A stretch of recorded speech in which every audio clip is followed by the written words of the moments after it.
Do you know what was really fun about it is I don't think an audience has been back to Africa for a while. And Africa as a continent has such a troubled reputation, and not necessarily deservedly so. I mean, there are so many things going on there that catch the headlines in the wrong kind of ways.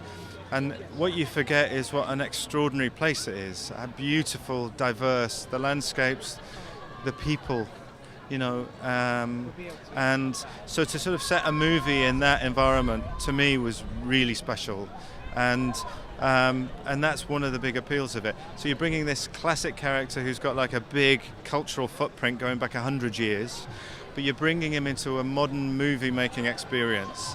So it's not the old Johnny Weissmuller, me, Tarzan, you, Jane kind of world. It's a very sophisticated, immersive experience into the world of Tarzan that we've never been able to do before, simply because, a while ago the technology didn't exist.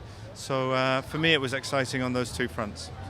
Well, Alex is a real trooper. He gives 150%. I don't think I've ever worked with an actor who puts in quite as big a shift, frankly.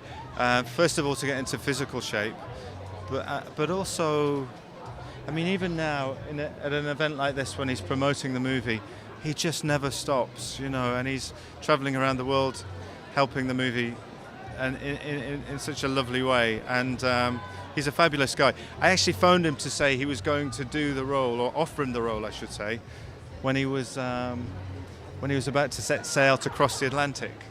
And sort of, actually, between the time I chatted with him about doing it, he'd just come back from the South Pole or the North Pole, trekking across, and then we discussed it. And when I phoned him to offer him the role, he was about to sail across the Atlantic. So that gives you some indication of the kind of life he leads when he's not acting. He's a really impressive human being, actually.